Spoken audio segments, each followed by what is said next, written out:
السلام علیکم ورحمۃ اللہ وبرکاتہ۔ پیارے عزیز دوستو، اگر آپ فارمی مرغا کھاتے ہیں جو آج کل چل رہا ہے، جو کہ 30 یا 40 دنوں میں تیار ہو جاتا ہے، اگر آپ یہ مرغا کھاتے ہیں تو پھر اس ویڈیو کو ضرور دیکھ لینا۔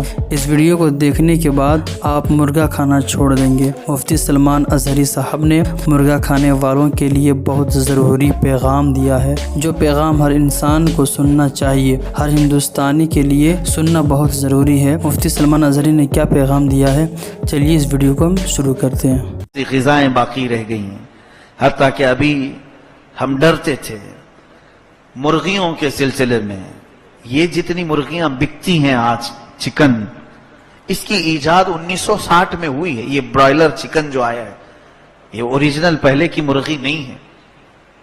پہلے چکن کھانے کا اتنا رواج نہیں تھا، تو بعد میں جب چکن کا یہ رواج بڑھنے لگا، ریکوائرمنٹ زیادہ ہوئی، تو امریکہ اور یورپ کے چند ممالک نے اس کو ایک ٹرائل سے گزارا کہ چکن زیادہ چاہیے اب قوم کو، ریکوائرمنٹ زیادہ ہیں، تو انہوں نے ترکی کی ایک مرغی اور ایک کچھ مرغی کے اختلاط سے، ان کی مکسنگ سے یہ برائلر چکن تیار کیا، جس کو تیار کرنے کے بعد اس کے بڑھانے کے لیے ظاہر سی بات ہے، ہمارے گھر میں جو مرغی پلتی ہے، اب تو شاید کسی کے گھر میں نہیں ہوگی، بہت کم، وہ تو 6 مہینے کے بعد تو تھوڑا دیکھنے کے قابل ہوتی ہے، سال بھر کے بعد کاٹنے کے قابل ہوتی ہے کہ کاٹیں تو کچھ گوشت ملے گا۔ اور اگر ہم وہ دیسی مرغیوں کے انتظار میں رہیں تو بہتوں کو تو چکن نہیں ملتا، تو یہاں قوم کو چکن سپلائی کرنا تھا، تو ایسی مرغیاں لاؤ مارکیٹ میں کہ بہت جلدی بڑھیں۔ عقل کا ہم کبھی نہیں استعمال کرتے۔ آپ نے کبھی دیکھا کہ یہ صرف 40 دن میں بڑی ہو کر کے آتی ہیں؟ یہ جو مرغی ہماری مارکیٹ میں پہنچتی ہے، یہ انڈے سے نکل کر مارکیٹ میں پہنچنے تک صرف 40 دن کی ہوتی ہے، اور اتنی بڑی نیچرل، کیا یہ چیز ممکن ہو سکتی ہے؟ پاسبل ہے یہ؟ اس کو کیا کیا کر کے بڑھا کیا جاتا ہے۔ ہمارے ایک ساتھی ہیں، وہ بڑے ریسرچ اسکالر ہیں، بہت اچھے، انہوں نے اپنی تحقیق پیش کی 1960 میں جب یہ برائلر چکن کو لایا گیا تو اس کے کئی مقاصد تھے۔ انہوں نے جو غذا اس کو کھلانا شروع کیا اس مرغی کو، ایک بات یہ بھی میں بتا دوں، مرغی آپ یہ برائلر چکن خرید کر کے اپنے گھر پہ پالو، 40 دن میں نہیں بڑی ہوگی آپ کے ہاں۔ اس کے پالنے، اس کی فارمنگ ہوتی ہے، پورے طریقے ہیں، اس کا جو فوڈ ہے، اس کا جو کھانا ہے، وہی آپ کو کھلانا پڑے گا، اس کو جتنی ریکوائرمنٹ ہے اتنے انجیکشن دینے پڑیں گے، وہ ساری فارمنگ سکھائے جاتے ہیں، مرغی فارم والے جانتے ہیں اس کو جو غذا دی جانے لگی، وہ کون سی غذا ہے میں آپ کو بتاؤں۔ یہ جو چکن ہم نے خود کم کر دیا، ہو سکے تو آپ بھی کم کر دیں، اس کا کچھ نعم البدل اختیار کر لو۔ مجھے اختیار نہیں آپ کے کھانے پینے پر میں روک لگاؤں، لیکن مشورہ ضرور دے سکتا ہوں، آپ کا اختیار ہے، آپ عمل کرنا چاہیں کر سکتے ہیں۔ ہاں، اس بات کو سمجھ کے چلیں کہ بعد میں جا کر کے آپ نے یہ نہیں کہنا کہ مفتی صاحب نے چکن کو حرام کہہ دیا ہے۔ حرام میں نہیں کہہ رہا ہوں، آپ کو اس کے مضر اثرات، اس کے نقصان دہ چیزیں بتا رہا ہوں، صرف اس لیے کہ یہ ہمارے خلاف بنائی گئی مرغی ہے، ہمارے خلاف بنائی گئی مرغی ہے۔ اس کو لایا گیا مارکیٹ میں، اور امریکہ میں اور یورپ میں سب سے زیادہ جس چیز کا گوشت کھایا جاتا ہے وہ غلیظ جانور ہے، پورک کا استعمال وہ زیادہ کرتے ہیں، خنزیر کھاتے ہیں۔ تو جب خنزیر کو بھی زیادہ سپلائی کرنا پڑا تو انہوں نے جو غذا بنائی خنزیر کی کہ وہ جلدی بڑا ہونے کے لیے اس کو بھی انجیکشن لگائے جاتے تھے، اور خاص جو غذا کھلائی جاتی تھی، یہ جانوروں کے پیٹ کی اوجھڑیاں سب نکالی جاتی ہیں، انہیں سکھایا جاتا ہے، اور سکھا کر کے اس کو پیس کر کے اس کی غذا بنائی جاتی ہے، اور اس میں خنزیر کے پیٹ کا بھی ہوتا ہے، اس کے پیٹ کا بھی، بیلوں کے پیٹ کا، بھینسوں کے پیٹ کا، وہ غذا جو ہے، یعنی اوجھڑی اور گندگی جتنی ہے، اسے سکھا کر اس میں کچھ کیمیکل بنا کر ملا کر ان جانوروں کو کھلاتے ہیں تو تیزی سے بڑھتے ہیں۔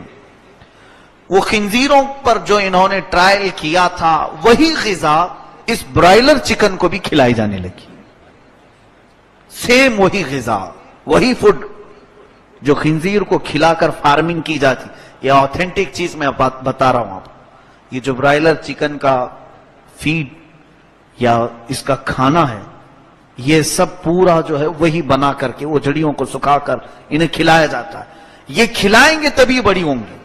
اچھا چلیے وہ کھا کر کے کچھ بھی کھا کر کے بڑی ہو، ہمیں اس سے مطلب نہیں. ہماری دیسی مرغیاں تو کیچڑ بھی کھا لیتی ہیں، کچھ بھی. کوئی اگر مجھ سے یہ کہے، مجھے اس کے کھانے پر اعتراض نہیں، لیکن جب اس کے اثرات جسم پر کیا پڑتے ہیں یہ دیکھا گیا. میں میرے ساتھی کے بارے میں جو بتا رہا ہوں، انہوں نے اپنی تحقیق پیش کی کہ اس مرغی کے جو اثرات ہیں، جسمانی صحت تو خراب کرنی ہی کرنی ہے اس کو. جسم، بہت سارے لوگوں کو جسم پہ آ رہا ہے، ان کے لیے یہ بات ہے کہ ہارٹ، بلڈ پریشر، یہ تمام بیماریاں چکن سے سب سے زیادہ آ سکتی ہیں. یہ برائلر چکن جو 40 دن میں ہمارے گھر میں آئی ہے، اس سے بیماریاں تو ہے ہی ہیں، لیکن جو مجھے لگی بات، ایسی بیماریاں جب پہلی مرتبہ انہوں نے مجھ سے یہ کہا کہ حضرت یہ بہت بیماریاں ہیں، کہا ہم کون سی صحت مند غذا کھا رہے ہیں، ہمارا چاول بھی پاک نہیں آتا، سب بیماریاں کھا رہے ہیں تو یہ ایک بیماری کھا لیں گے کیا؟ کہا نہیں. مجھے ڈر اس وقت لگا جب انہوں نے اس کا دوسرا نیگیٹو اثر کیا بتایا. کہا کہ ہم نے یہ بھی دیکھا کہ اس چکن کے استعمال کرنے سے انسان کے اندر خاص طور پر جو روحانی اثر آتا ہے وہ یہ ہے کہ اس کے اندر شہوتیں بہت زیادہ بڑھتی ہیں، خاص طور پر ہومو سیکسول زیادہ بڑھتا ہے. ہومو سیکسول، ہم جنس پرستی، مرد کا مرد سے خواہش پوری کرنے کی خواہش، عورت کا عورت کے سے، گے اور لیزبین کی کثرت اسی چکن کی بنیاد پر آئی. اس دن سے مجھے ڈر لگنے لگا کہ اگر کہا جاتا کہ بیماریاں ہیں تو ہم تو سنتے ہی آ رہے ہیں کہ اناج میں بیماری، اس میں بیماری، اس میں چکن میں بھی ہوگی اور 2 بیماریاں ساتھ لے لیں گے. لیکن جہاں یہ اخلاق کی تباہی سامنے آئی، ڈر لگنے لگا کہ اس کو جو غذا کھلا کر کے بڑا کیا جا رہا ہے، اس چکن کو جو غذا کھلا کر کے بڑا کیا جا رہا ہے، اس کے گوشت میں یہ تاثیر ہے کہ کھانے والے جنسی شہوت کے بہت بڑے پجاری بن جاتے ہیں، ایسے کہ وہ کنٹرول نہیں کر پاتے. اور جنسی خواہش 2 طرح کی ہوتی ہے، ایک نیچرل ہے مرد کا عورت کی خواہش کرنا، اور ایک غیر نیچرل ہے مرد کی خواہش کرے، عورت عورت کی خواہش کرے. اور یہ آج کی دنیا میں کثرت سے دیکھنے کو مل رہا ہے. کیا آج یہ نہیں ہے؟ آج کئی ملک کی پارلیمنٹ میں آواز اٹھائی جا رہی ہے کہ گے اور لیزبین کو قانونی اختیار دیا جائے، قانونی حیثیت دی جائے. اور ہالینڈ ایک ایسا ملک ہے جہاں اگر لڑکا لڑکے سے شادی کرے تو وہ سٹیزن شپ دے دیتے ہیں، ویزا ایشو کرتے ہیں. ان کو چاہیے یہ سارے خسرے وہاں جا کر کے جمع ہو جائیں. سارے خسرے ہی کہتے ہیں ان کو جو نامرد ہوتے ہیں، ان لوگوں کا ملک بن جائے. میرے عزیزو، یہ کیوں بنائی گئی آج مجھے سمجھ میں آیا. اللہ تعالیٰ نے ان کے مکر اور ان کے دجل اور ان کے فریب سے بچانے کے لیے ہمیں آیت بار بار یہ پڑھائی ہم کو، ورنہ یوں ہی ہر رکعت میں ہی مولا یہ نہیں کہلواتا ہم سے غیر المغضوب علیہم ولا الضالین.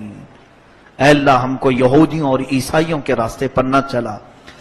حضرت ابو منصور عبد القاہر بغدادی رضی اللہ تعالیٰ عنہ ایک بزرگ گزرے ہیں، بہت پائے کے بزرگ، غوث پاک رضی اللہ تعالیٰ عنہ کے زمانے کے بزرگ، شیخ عبد القاہر بغدادی. ان کی لکھی ہوئی کتابیں بھی، انہوں نے بہت ساری پیشین گوئیاں کی ہیں. پیشین گوئیاں مطلب بعد میں آنے والے حالات کو، فیوچرز کے بارے میں جو بتایا جاتے ہیں، پریڈیکیشن جس کو کہتے ہیں.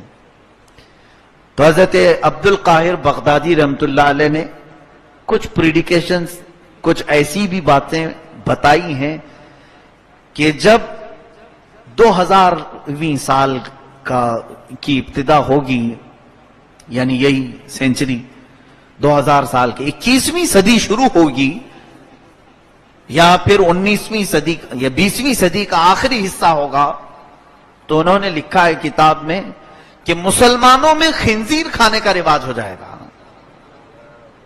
تو شروع میں علماء نے اس کو ریجیکٹ کیا، یہ بات